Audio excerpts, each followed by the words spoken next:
5 huge Emmerdale spoilers for next week, 10-14 November.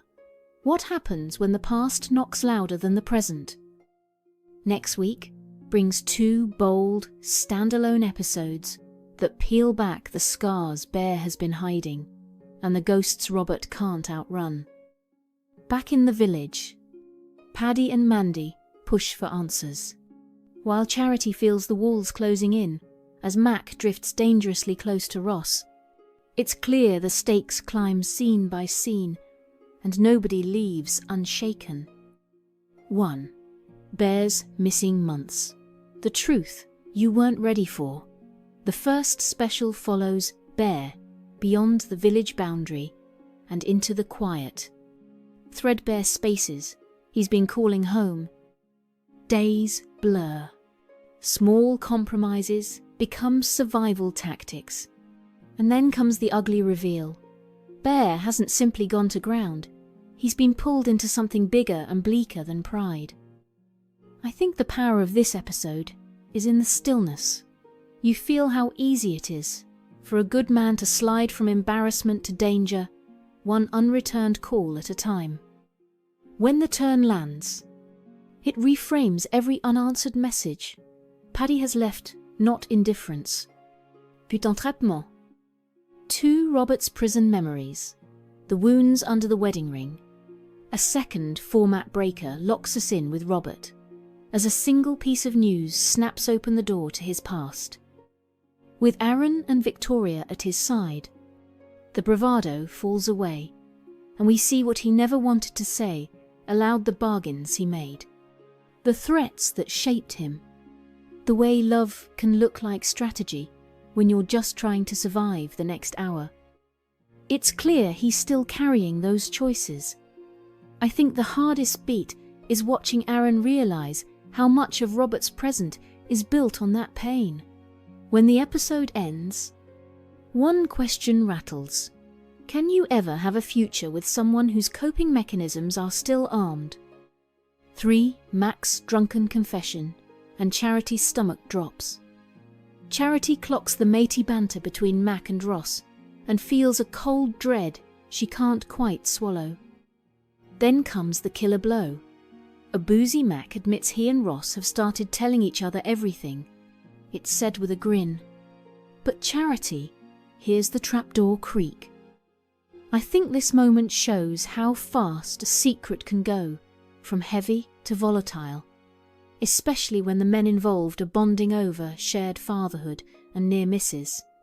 One more pint, one stray story, and the wrong truth could spill into the bar lights. 4. Paddy won't wait.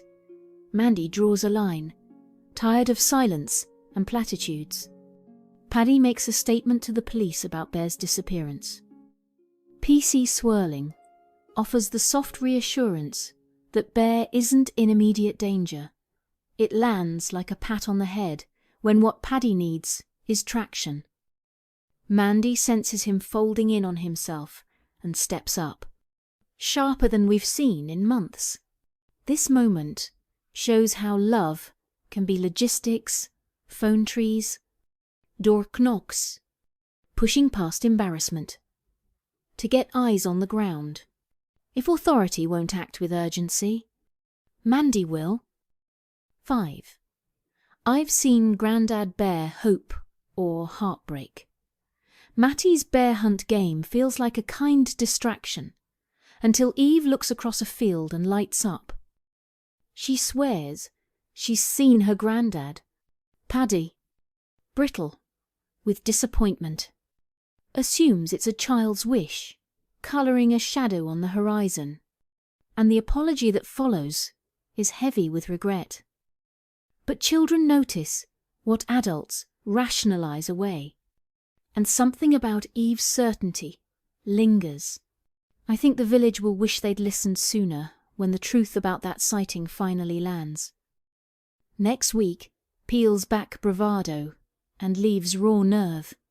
When the specials fade to black, one thing will be undeniable. The past isn't finished with them yet, and the next knock at the door could change everything. Cảm ơn bạn đã theo dõi kênh. Hẹn gặp lại. Emmerdale officially confirms legendary cameo in exciting first look picture, especially for the Dales. Emmerdale has confirmed a cameo from legendary star Jason Donovan. The singer and Neighbours actor's appearance was previously reported last month and comes as part of a storyline in which Lydia Dingle misses the opportunity to see him in concert. I think this is a canny bit of light among the shade, exactly the sort of feel-good stunt that reminds you. The Woolpack is a community hub, not just a crisis magnet. However, the village works to get the star to perform at the Woolpack, and his cameo has now been officially announced by the soap with a first-look photo.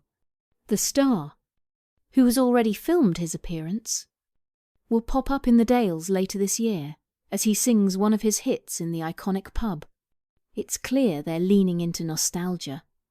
A live hit in the bar is pure crowd, pleaser energy, and a neat way to fold Jason's persona into village lore. I'm incredibly excited to have been asked to make a cameo appearance in Emmerdale as myself. Donovan said, "Filming was great fun, and all of the cast and crew were extremely welcoming. Singing in the Woolpack set was definitely an experience I won't forget." We were delighted that Jason agreed to join us for this episode, added producer Laura Shaw. Not only is Lydia Dingle a big fan of his, there was a real buzz on set that day. I hope the viewers enjoy his cameo as much as the Emmerdale family did. For me, anchoring it to Lydia keeps it character first. It's not random celeb pops by. It's a very Lydia wish fulfillment that gives her some well-earned joy. Meanwhile, the soap has been airing a series of special episodes focused on characters Robert Sugden, Beowulf and April Windsor, with the latter's broadcasting last night. In it, April imagined telling her dad Marlon about her recent exploitation ordeal at the hands of evil Ray Walters and Celia Daniels. Though opted not to reveal the truth in the end, more twists are set to come in the storyline too. That tonal balance matters a glittery cameo sits better when the show also honours its darker threads with care. And right now, Emmerdale's threading that needle. It looks like things could take a turn if Ross Barton gets involved.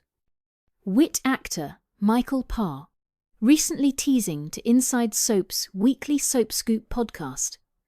"I think, if Ross is provoked and you hurt the wrong people around him, the old Ross is going to come out."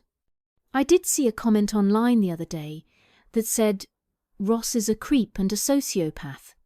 Ross has shot people. So he's not one to be trifled with. Ross's thing is that he's physically violent. He's a good fighter, and he's not scared of anyone. He's just not that smart. But those two are smart, but probably aren't as physically imposing. If they get caught in the wrong part of the farm, and there's no one around, they're going to come off much worse. So it's a good mix of brain versus brawn. I think